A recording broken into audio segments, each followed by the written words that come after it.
the kisiskâciwanisîpiy, or when is a beach.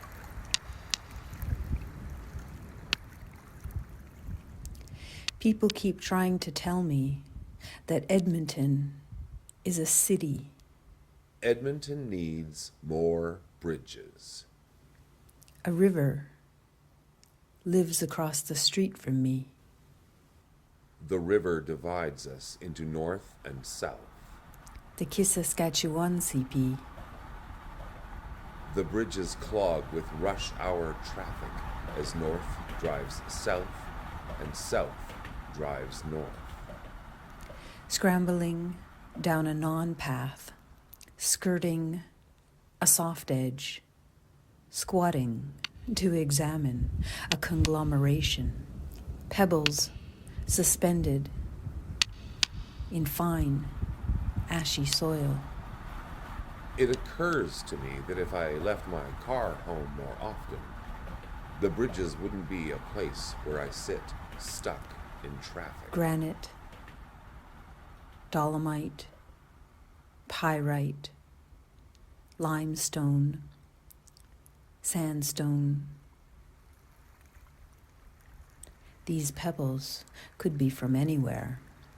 This water has always been close, and it has always been moving, even while frozen, even while I was frozen.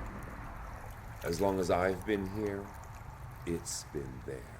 And concretions, hard, solid masses formed by the local accumulation of matter within a mass of sediment. I grew up near this water. Crossing the river meant entering wilderness, leaving behind small town, small mines, big trucks. Not a soul in sight, but from the pedestrian bridge, voices clatter across jade water. The endless prairie diminished to nothing in the rear view mirror, London, and the snow-capped Coventry, stone giants that our London, town was named after Oxford, loomed. Sheffield, Oxford, London, Sheffield, Oxford, London, Paris, Oxford, Rome, London, Paris, London, Rome, settle, Paris, Lancaster, London, settle, Lancaster, settle, London, Lancaster, Paris, settle, London, settle, Paris, Edinburgh, London, settle, Lancaster, settle, lockdown. All in one small suitcase. That was my past year. I'd crack open a window in the back seat and gasp the clean mountain air as Mom and Dad chain smoked. Then a second suitcase. A week in London, crisscrossing the Thames, visiting friends. A train to Heathrow, a flight to London, another to Edmonton. Awake for 24 hours. 19 in a mask. In grade 6, a field trip. We all hiked up Parker's Ridge. At the top, we looked down at the bright aquamarine trickle emerging from the tongue of the glacier. 2 weeks in quarantine, and all that time. That water would flow past our town, and then all the way to the ocean. The kisiskâciwanisîpiy, swift, flowing, a living thing, a river across the street. I wondered how long it would take to float home. This is the furthest inland I have been in some time. Driving back to town, the bus had to drive across that river, that old narrow bridge allowing us entry. I hate this bridge, Mom would say, every time we drove over it. on our way to the lake for bloodsucker festooned swimming lessons. A cough caught in the throat of a long-necked river. Just a thought for now. The far mouth kept at bay. And then, finally, a new paved highway west and a new bridge. 14 days to the minute. Okay, I admit it, minus a few. I bolt through the side gate, past the wind block pines, at last past the edge of the lawn, cross the crosswalk, cross the grass. The wide concrete bridgehead of the new bridge was unblemished until the grad graffiti artists and some cartoon pornographers decorated the smooth surface for all to see. First foot to the path slips. It's slick, thick, sticky, wet. Bentonite, I think. Gumbo, they call it, in Wyoming. First foot forward, steps into a past place, steps steep down to the river. When my turn came, my contribution was Grad 82.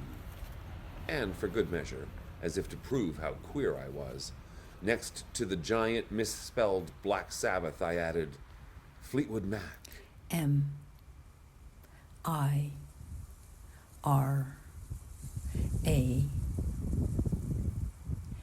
Mira carved in all caps in the paper-thin skin of a birch. They finally remodeled the narrow old bridge a few years ago, making it wide and open and brand spanking new. A different day, a different path, closed due to erosion. But I don't mind.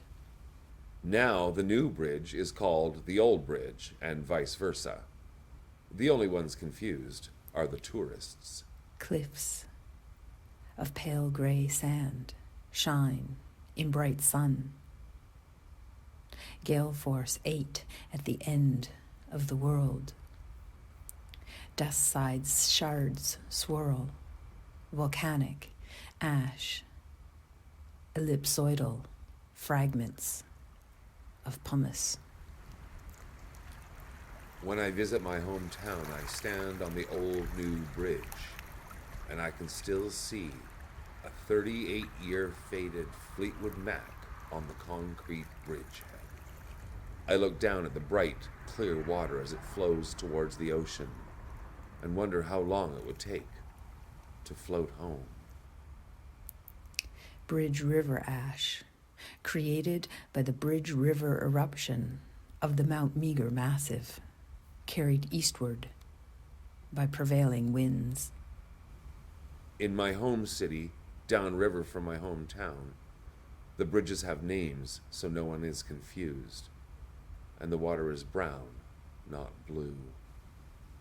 This was the most recent major eruption in Canada. This was 2,350 years ago, or so. Alexander the Great had just defeated the Persians. What I'm trying to say is even this sand is a settler. As the city starts to build the bridgehead for a new LRT bridge named Tawatina, a strange thing happens. The water flow diverts around the thick concrete, changes course slightly. The water is green, not blue. The sluggish swirls and eddies move the mud and sand around, and some flows away and some swirls and slowly settles in a new spot near the bank, and suddenly there's a beach. If there is a beach, I will find it. A brand new beach. People keep asking me how it feels to be back. to this place I've never been. To Canada, I guess they mean. But what does that mean? Within days, the new beach is crowded with citizens sitting on towels and blankets. I am a migrant, a double emigrant, born of immigrants, born of emigrants, a settler who can't quite. The locals call it Accidental Beach. Even where I come from away. How does it feel to be glacial? How does it feel to melt? How does it feel to flow swiftly? How does it feel to be diverted? What is an accident? When is a beach